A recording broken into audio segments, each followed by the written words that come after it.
right, well, good morning. It is morning here. I just wanted to give a quick illustration of all the different kinds of organizations and groups that are involved in governance of school districts in the state of Washington. So we kind of typically think of our schools, and that's where we begin. We have these outside organizations like the PTA or PTSA. But schools have kind of a leadership from a central office that's over them to help them.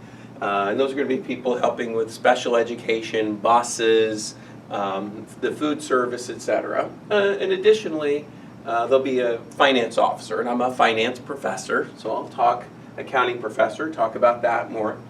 The chief executive officer of a school district is the superintendent, and so kind of the entire org chart, traditional org chart looks there. There's a board, and there's 5 board members in boards in the state of Washington, except for Seattle. And there's some issues there. I think 7 would be a better number for a host of reasons.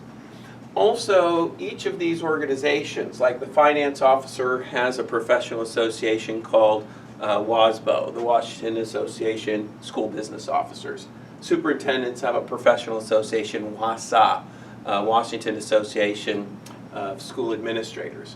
The school boards have their own association, WASDA, Washington State School Directors Association, and there's some issues about that organization. It's kind of unique. It's a state entity. Districts are required to be part of there. They provide certain kind of support. Sometimes they give awards. There's some questions about the strength and whether or not the boards, whether it's enforceable. So the WASDA may have good ideas and good guidance, and the school boards may nonetheless not follow it. And then we have our community, and that's going to be the family, the supporters, the kids themselves, and then what organizations support or don't support, including the media, the parent-teacher association. And then there's certain social media groups now that have been growing. In one of the school districts, Kent, there's a Kent KSD, Kent School District Discussion Group. In good governance, we typically have several features, routine board meetings, written plans, policies that are updated frequently, etc. And we oftentimes also have an internal audit function that reports to the board. In only 3 districts in Washington State that I know of, Tacoma, Spokane, and North Shore, where I used to be on the school board, has an internal audit function, and so that's a weakness in most school districts. Then we also have, finally, some statewide organizations. The state auditor, which is elected by the state, and they do audits of the district as a whole. Both audits, like if someone is accused of theft, they're required to go look at that. They do the annual financial statement audit, and then also they do these accountability audits. And in our work, me and some of my other research colleagues, we found some concerns with that and shared that with, there's another oversight body for the state auditor.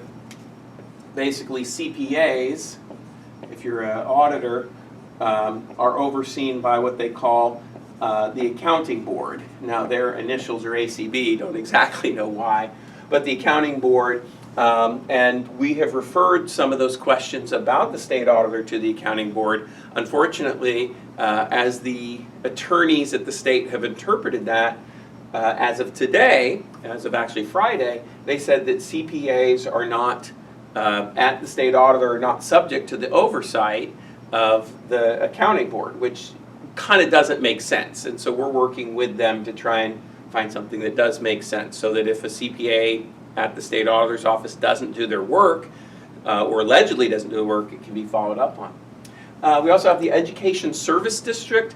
These are kind of like the county administrator. Every district is in some kind of a region. There's 9 or 11 of those in the state, I always forget. But, and then various services funnel through, including risk management and some kind of training and oversight. There's not a lot of necessarily enforcement power there, but it's just another layer. Then there's the state superintendent of public instruction that apparently is over all of instruction, but rarely gets involved at the local level. There are 295 of these. Then there's the Attorney General, the state attorney, which is supposed to give legal advice.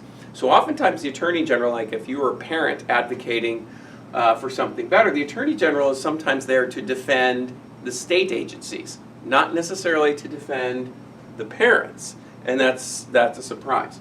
There's also another entity called the Ombuds, the Office of the Ombuds, and that's not a state elected office, and there's only a few people there. It's less than 10 to help people with education issues and concerns. And so the Ombuds and an internal audit, sometimes, they take whistleblower complaints, process that. SAO also can take whistleblower complaints, but you can see that it's not really clear where you start, how you go, and then if any level kind of breaks down, whether it's your school level, the cabinet level, some kind of the admin level, at the board level, how you appeal or get resolution of that. And in some of the specific details we have, you can see where the citizens who've tried to advocate and tried to hold accountable for the district or individuals to do their work, they've been stymied, they've been deflected, deferred, held up from getting a clear answer and issues addressed. So anyhow, quick review. The center of the action from the citizen perspective really is the board. And the board hires and evaluates the superintendent. The superintendent has a tremendous amount of power over the whole operation. There's a ton of entities and issues at the state level, that's some level of oversight, not consistent, not clear how to get to them or to use them. And then there's also other entities that kind of support these professionals, and then various ways, not that many, quite honestly, such as the PTA or the social media. Hope you find this overview helpful, and we'll refer back to it whenever someone has a question. Thank you very much.